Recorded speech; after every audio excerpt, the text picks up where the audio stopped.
करें। देखो, जो दिनचर्या बताई गई है वही तुम्हारी सिद्धि का हेतु है। अपनी कोई भी दुराग्रह वृत्ति रख के, आग्रह वृत्ति रख करके शरणागत ना हो, खाली हो जाओ। जो भी तुम्हारे अंदर है वो समर्पण के भाव में। अब जो ही कहें करें हम सोई, आयस लिए चले निज दासी। मन क्रम वचन त्रिशुद्ध सकल मत, हम श्री हित हरिवंश उपासी। मन से, वचन से, कर्म से, शरीर की चेष्टाओं से शुद्ध, अर्थात जो उपदेश मिला उसके अनुसार चलना, उसके विपरीत चलना अशुद्ध है, उनके अनुकूल चलना शुद्ध है, आदेश है।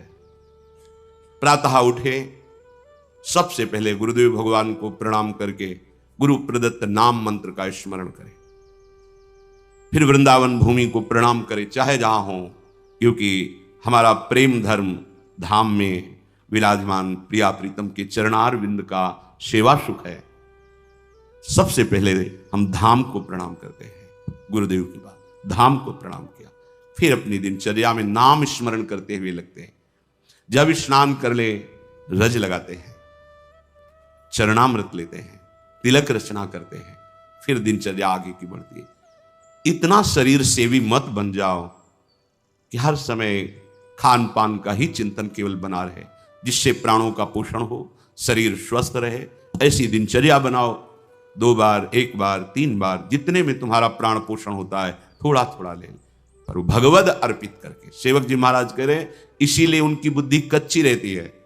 बिना स्नान किए खाना पीना, या स्नान करके सीधे केवल भोजन अर्पित करने की बात ही नहीं मन में आई।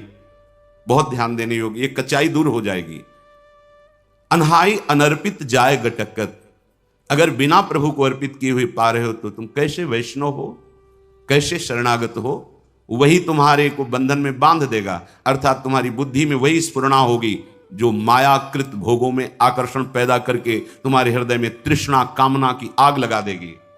अगर भगवद अर्पित प्रसाद है तो इन वासनाओं को नष्ट करता है। काहे को अपनी बुद्धि को भ्रष्ट करोगे? बिना भगवद अर्पित किए हुए जो भी पाया जाता है वो पाप पाया जाता है, ऐसा संतों ने कहा है, ऐसा भगवान ने भी गीता जी में कहा है। कितना समय लगता है? बहुत सहज बात है, आपको बहुत जल्दी है। तो जो पदार्थ आपके हाथ में आया है पाने के लिए, आपके सामने है, एक क्षण शांत होइए, स्मरण कीजिए आराध्य देव का, भावना कीजिए कि हमारे हृदय में भी विराजमान है, और जय हो राधा वल्लभ लाल की जय हो। प्रभु पाइए और बस पा लिए, हो गया। बहुत जल्दी है तो आप कहीं ऐसी जगह जहां छवि नहीं विराजमान, ठाकुर पास नहीं, ये उपाय कीजिए। अगर घर में है, बहुत जल्दी है तो आप दृष्टि भोग लगा दीजिए। सामने गए, थाल दिखाई, 2-4 नाम लिए, प्रणाम किया, आ गए।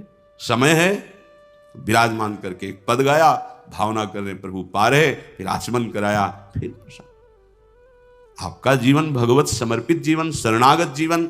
फिर आप मनमानी आचरण कैसे? एक बूंद पानी भी अमनिया नहीं होना चाहिए अपनी जिह्वा में, प्रसादी ही पाना चाहिए। जल भी पाना है तो पहले लिया, राधा वल्लभ लाल की जय, अर्पित किया, फिर पिया। आस करें विषयीन के आगे, जो देखे में जोरत हाथ लटक कर। विषयी पुरुषों के आगे हाथ जोड़ते हुए, हाथ लटकाते हुए देखने को मिला। सेवक जी महाराज कह रहे, महालक्ष्मी जिनके चरणों को निरंतर सहलाती रहती हैं, चरण चापती रहती हैं, और भगवान अपने चिंतन में निमग्न रहते हैं, उधर दृष्टिपात भी नहीं करते, ऐसे प्रभु के दास कहलाकर आप अन्य विषयी पुरुषों के आगे हाथ फैलाएं? भक्त कभी ऐसा नहीं कर सकता, चाहे वो गृहस्थ हो चाहे विरक्त हो, वो भगवद आश्रित है। अगर ऐसा है तो भगवद आश्रय नहीं है, ऐसा नहीं है। जिसके हृदय में नाम चल रहा होता है वो परम धनी है। भुगतें देहि न जाचहि, पोषण भरन न चिंत कराएं। जो शरणागत जन है, जो भगवत प्रसाद से मिला, यथा लाभ संतोष सदा, काहू सो कछु न चाहोंगो, आनंद लेते हैं, उसी में संतोष करते हैं। अगर जरूरत पड़ी तो उसमें से भी दूसरे को दे देते हैं, पर न जाचहि। ऐसे करना भक्तों का स्वभाव नहीं होता। ऐसे करने का मतलब है स्वामी को पहचाना नहीं। जिनकी तुम शरण में हुए उनको तुमने माना नहीं, ऐसी जरूरत ही नहीं पड़ती। भक्तन पाछे यूं फिरे जीव बछड़ा संगाए, चाहे वो गृहस्थ भक्त हो चाहे विरक्त भक्त हो। आस करें विषयीन के आगे, ऐसे करके मांगना ये ना शरणागति का लक्षण है, ना ये किसी उपासना का भाव, ये केवल वासना है, वासना। ऐसे जिस स्वामी ने पलक झपकते अनंत ब्रह्मांडों की रचना कर दी, किसी के सहयोग की जरूरत नहीं पड़ी, उन स्वामी का सेवक हो। अगर वो आज हमें भूखा रखना चाहते हैं तो हम विविध प्रकार के पदार्थों के पाने से जो सुख होता है उससे भी अधिक सुखी रहेंगे।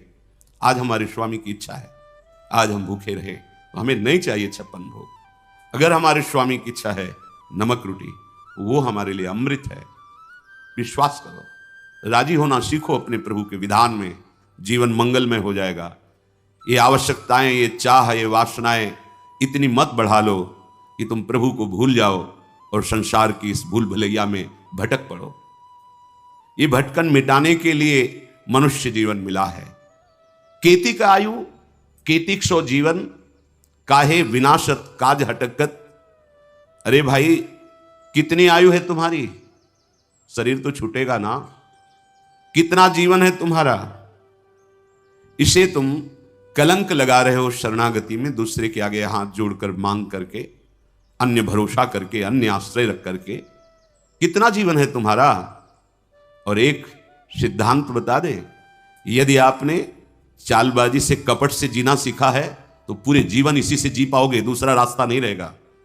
आपने मांग करके इधर उधर तो ऐसे ही जीवन व्यतीत होगा, और आप निष्ठा तो वैसे जीवन व्यतीत होगा। तुम जैसे चाहोगे वैसे हरि तुम्हारी व्यवस्था करेगा। तुम्हारे मन में आया है कि बिना छल कपट झूठ चोरी के धन आदि नहीं आता, सुख सुविधाएं नहीं आती, तो नहीं आएंगी, तुम्हें वही करना पड़ेगा। तुम्हारी सोच है। अगर भरोसे पे हो गए जैसे हरि, तो आप दुख सुख के प्रभाव से रहित होकर आएंगे, दुख सुख उसके प्रभाव से रहित होकर परमानंद में निमग्न हो जाएंगे।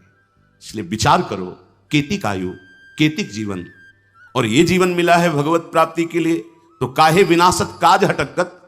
जो आपका प्रधान कार्य है भगवत आश्रय, भगवत प्रेम, क्यों उसका विनाश कर रहे हो? उस आश्रय का नाश क्यों कर रहे हो किसी व्यक्ति के आगे हाथ जोड़कर, वासनाओं की पूर्ति के लिए नहीं। भगवत भाव से तो सबको प्रणाम है, लेकिन आस रखकर, आस करें विषयीन के आगे।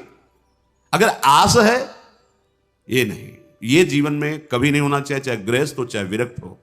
भगवत आश्रय बिल्कुल, ये कच्चाई अगर नहीं छोड़ोगे तो आपको भगवदानंद का अनुभव नहीं होगा, और लगेगा कि कहते भी कि 20 साल से मंत्र जप रहे, 20 साल से शरणागत है, चलनी में गैयादू है और दोष दैव को दे। बोले बहुत चारा लगाते हैं, बड़े बड़े थन भी हैं, खूब दूध है उसमें, पर पीने को एक बूंद नहीं मिलता, और हम दूहते भी हैं। तो किसमें दूह रहे हो? बोले चलनी में गैयादू है, दैव दो, मेरे भाग्य में दूध नहीं बदा है, क्योंकि चलनी में गैयादू है। दोष दैव को दे, हरिगुरु कहो न माने। ये तुम्हारी कच्चाई तुम्हें परमानंद से विमुख कर देगी। साधन करते हुए भी ये असाधन वृत्तियां भगवदानंद का अनुभव नहीं होने देती। हां, यदि हमें कोई भी शरीर निर्वाह की आवश्यकता है, कोई भी हमारी कर्तव्य पूर्णता की आवश्यकता है, तो हम अपने प्रभु से प्रार्थना करते हैं कि आप देख लेना, आपको जैसा लगे आप संभाल लेना। इस कर्तव्य कार्य के लिए ऐसी व्यवस्था चाहिए, नहीं है आप देख लो। हमारे जो भी हैं, हमारे आराध्य देव हैं, जैसे गोस्वामी जी कह रहे, बने तो रघुबर ते बने, बिगड़े तो भरपूर, तुलसी औरन ते बने, ताबन वे पे दूर। हमें लगता है सबको याद होगा ये बात, सैकड़ों बार सुना तो याद होगा। तो याद होने से क्या है, जीवन में उतारिए इसको अपने आराध्य देव से, बस। वो भी थोड़ी कचाई है तब, नहीं तो कहने की भी जरूरत नहीं। वो सर्वज्ञ हैं, सर्वत्र हैं, सर्वशक्तिमान हैं। अगर वो ऐसे राजी हैं तो हम राजी हैं। बस सबसे बढ़िया सूत्र उपासनक है, जो ही प्यारो करे सोई मुहिम। हम राजी उसी में जिसमें तेरी रजा है। तुम राजी हो तो हम राजी हैं। कम से कम ये जन्म तो प्रभु के प्यार में दे के देखो। बहुतों के प्यार में जन्म के जन्म बिता दिए, एक बार हरि प्रेम में ऐसा तो करके देखो, जो ही प्यारो करे सोई मुहि भावे। साकत संग अगिन लपट, लपट जरत क्यों संगति की जय। साधु सुबुद्धि समान सुसंतन, जानी के शीतल संगति कीजे। एक जू काचे प्रकृति विरुद्ध करे तो का कीजे। जे आगे के दाझे गए भज पानी में आग लगे तो का कीजे। बहुत सुंदर बात सेवक जी महाराज कह रहे हैं। पहले किसी भी व्यक्ति से जिससे मिलना है हमें बहुत सावधान। संग का रंग बहुत जल्दी चढ़ता है, उतरता बहुत मुश्किल से है। आसक्ति होने में देर नहीं लगती, पर आसक्ति है वो जाने में फिर बहुत ही कष्ट होता है। आसक्ति कहीं भी आ सकती है, किसी भी वस्तु व्यक्ति स्थान से आ सकती है, लेकिन जाने में, आसक्ति छोड़ने में जन्म के जन्म व्यतीत हो रहे, नहीं छूट पा रहे। शरीर आसक्ति, भोग आसक्ति, शरीर संबंधियों की आसक्ति। अगर हमें किसी व्यक्ति का संग करना है, संसार में रहना है तो संग होंगे, हम हृदय को बचा के रखें। हृदय पर प्रभाव नहीं पड़ना चाहिए। कोई विषय है, बहिर्मुख है, भगवद विमुख है, आप व्यापारी हो, नौकरी में हो, ऑफिस में हो, तैनात है, आपको बात करना है, व्यवहार करना है, पहले बचना है तो सबसे पहले उस व्यक्ति में भगवत भाव कीजिए। व्यवहारिक जिस कर्तव्य में लगे हो ठीक उतना उत्तर दीजिए, उसको बोलने दीजिए, अंदर से नाम जपिए, आपका कोई नहीं बिगाड़ सकता। अगर आप भगवत विमुख को भगवत भाव रहित तो हो करके संग करोगे तो कह रहे हैं आग की लपट है, तुम्हारे सारे सद्गुणों को जला देगी। एक दुर्गुण आया कि उसके भाई, काका, चाचा सब आ जाते हैं। एक दोष प्रकट हो जाए, ये मानस रोगों में है, एक रोग आ जाए तो सब आ जाएंगे। बहुत सावधानी। जो प्रभु का शरणागत नहीं है, अर्थात जो गुरु विमुख है, हरि विमुख है, उसे शाकत कहते हैं। साकत संग अगिन्न लपट लपट जरत क्यों संगति कीजिए। ये जलती हुई आग है, अगर उसको आपने अपना मित्र बना लिया, स्वीकृति कर ली कि ये हमारा प्यारा मित्र है, और वो भगवत विमुख है, नहीं जानता शास्त्र सिद्धांत, नहीं मानता भगवान को, जो नास्तिक प्रवृत्ति का है, भगवत विमुख है, ठीक है, आप व्यवहार कार्य में है, सूत्र समझ लो, पहले भगवत भाव करो, उसमें जितना कर्तव्य में आवश्यक है उतनी वार्ता करो, शेष उसको बोलने दो, आप नाम जप करो, बस अलग हो जाओ। तो ये उत्तम स्वभाव हुआ। जो रहीम उत्तम प्रकृति, का कर सकत कुसंग, चंदन विष व्यापत नहीं, लपटे रहत भुजंग। अगर आपने भगवत भाव नहीं किया, अगर आप नाम जप नहीं कर रहे और ऐसे विमुख का संग किया, तो ये आग का संग है, आग का। ये तुम्हारे सद्गुणों को, तुम्हारी भक्ति भाव को ये क्षीण कर देगा, क्षीण कर देगा, पक्का देखा जा रहा है, प्रकट देखा जा रहा है। आप गए और घाले, आप तो नष्ट हुआ ही, और जो उसके मित्र बने वो भी चौपट हो गए, नष्ट हो गए, परमार्थ विहीन हो गए। आंखों से देख लो। साकत संग, महापुरुष जन बोल, साकत संग अगिन्य लपट लपट जरत क्यों संगति कीजिए। ये लपट है, ज्वाला है, जल जाएंगे तुम्हारे सद्गुण। दूर रहो कुसंग से, जाके संग कुमति मति उपजय, करत भजन में भंग तजोरे मन, हरि विमुखन को संग। जाके प्रिय न राम वैदेही, तजिए ताहि कोटि बैरीशम, यद्यपि परम स्नेही, परम मित्र हो, परम संबंधी हो, तो जाके प्रिय न राम वैदेही, तजिए ताहि कोटि बैरीशम।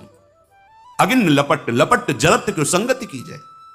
वो आग की तरह तुम्हारे हृदय में ऐसा उदय होगा, उसके संग का प्रभाव सब गुरु भक्ति, धाम भक्ति, नाम जब सब नष्ट हो जाएगा, बिल्कुल पक्का। बहुत सावधानी। भगवान श्री राम के बरुभल बास नरक करताता, दुष्ट संग जनि देई विधाता। भले नरक का वास मिल जाए, पर दुष्टों का संग न हो, भगवत विमुखों का संग न हो। साधु सुबुद्धि समान सुसंतन, जान के शीतल संगति की जाए। जान के कहे साधु सुबुद्धि समान, अर्थात साधु का स्वभाव क्या होता है। साधु का स्वभाव होता है, चाहे जितना कोई विपरीत परिस्थिति पैदा कर दे, भगवत विस्मरण नहीं होगा उसको। साधु की पहली पहचान। और भगवत स्मरण चल रहा है तो वो जय है, हर से हरि नाम जपत जय। तो ऐसे जय विजयी पुरुष के साथ रहोगे तो तुम भी विजयी हो जाओगे। काम क्रोध लोभ मोह मद मत्सर, नाना प्रकार की दोष सृष्टि करने वाली माया, ये आपके हृदय पर प्रभाव नहीं डाल पाएगी, क्योंकि वो समान समदर्शी महापुरुष होते हैं। वो सुबुद्धि उसे कहते हैं जो भगवत यश गुणगान में मगन रहती है। देव सुबुद्धि कृपा करी मोई, पोई सुगुण माला रचो। जो भगवान के सुंदर गुण लीलाएं हैं वही हमारी वाणी में चलती रहे, ऐसी हमारे हृदय में सुबुद्धि प्रकाश। देव कृपा करी बुद्धि प्रकाश, जस बरनो हरिवंश विलास। तो जो भगवत गुणगान, भगवत सिद्धांत, भगवत नाम इसी में रमण करते वो साधु हैं। जो समान चित्त है वो साधु हैं। इनकी संगति शीतल है, परम शीतल। और विमुख की जो संगति है वो अग्नि जरत लपट, मानो ज्वालामयी अग्नि भस्म कर देगी तुम्हारे सद्गुणों को, सद्भाव को। साधु सुबुद्धि समान सुसंतन जान के शीतल संगति कीजिए। किसी की संगति करने के पहले जानकारी करो। ये भगवत शरणागत है, इसकी वाणी शास्त्र सम्मत है, इसके आचरण जो आचार्य परंपरा गुरु परंपरा से है वो सेवित है, फिर संगति करो। पर यहां तो बस हम ऐसी जगह पहुंच जाएं जहां हमें कोई ऐसा कुछ कर दे कि हम सुखी हो जाएं, ऐसा वो हो जाओगे, वो साधु संगत से हो जाओगे। जब नाम जप करोगे, अंतःकरण पवित्र होगा तो अपने अविनाशी स्वरूप को आप जान जाओगे, अजर अमर हो जाओगे, आप परम सुखी हो जाओगे, क्योंकि परम सुख सिंधु भगवान हृदय में ही बैठे हैं। ये जो कच्ची प्रकृति वाले जन होते हैं ये साधु समागम स्वीकार नहीं करते, शरणागत होकर के भी ऐसे लोगों के पास बैठते हैं जिससे गुरु भक्ति नष्ट हो, धाम भक्ति नष्ट हो, भजन भाव नष्ट हो। ऐसे लोगों के पास उनको रुचि होती है, ऐसे देखा गया है। परम कृपालु गुरुदेव आचार्य देव मंत्र उपदेश करके तुम्हें माया मुक्त करने, तुमने क्या दे दिया उनको? पर एक कच्ची बुद्धि वाले, दुष्ट प्रवृत्ति वाले जन कृपा से हो तो गए शरणागत, खलौ करें भली पाई सुसंगु, मिटे न मलिन स्वभाव अभंगु। उनको अच्छे जन वही लगते हैं जो इष्ट निंदा करें, गुरु निंदा करें, दोष दर्शन बताकर भजन प्रवृत्ति से हटा दें, वही उनके मित्र होते हैं। एक जो काचे प्रकृति विरुद्ध करे तो क्या कीजिए? एक तो स्वभाव में ही कच्चाई थी, जो भागवतिक मार्ग का स्वभाव चाहिए उसके विरुद्ध उनकी आदतें हैं, विरुद्ध आचरण है। बड़ी कृपा हुई हरिजू की कि उनको शरणागति मिली, भगवत मार्ग मिला। पर वो जैसे एक आदमी आग से बचने के लिए पानी में जाए और पानी में आग लग जाए तो फिर कहां जाए? एक जो काचे प्रकृति विरुद्ध करे तो का कीजिए? जे आगे के दाझे गए भज पानी में आग लगे तो का कीजिए? वैसे ही त्रिगुणात्मिका माया का रचा हुआ स्वभाव ऐसा है जो भगवत विमुख कर रहा है। भगवान की कृपा हुई, हरिजू की कृपा हुई, सत्संग मिला, सदगुरु की प्राप्ति हुई, पर यह विपरीत स्वभाव वहां भी उनकी बात ना मानना, उनके विरुद्ध आचरण करना, उनको नीचा दिखाने की चेष्टा करना, जो तुम्हें ऊंचा उठाकर परम पद प्रदान करने के लिए उनकी अवहेलना करना। नहीं, अभय होए जो तुम्हें डराई। जो गुरुजनों से डरते हैं तो काल भी उनको डरा नहीं सकता, और जो गुरुजनों को आंख दिखाते हैं तो भगवान जाने उनकी क्या दुर्दशा होगी। ऐसी वीडियो देखने के लिए मेरे चैनल को सब्सक्राइब करें। राधा वल्लभ श्री हरिवंश।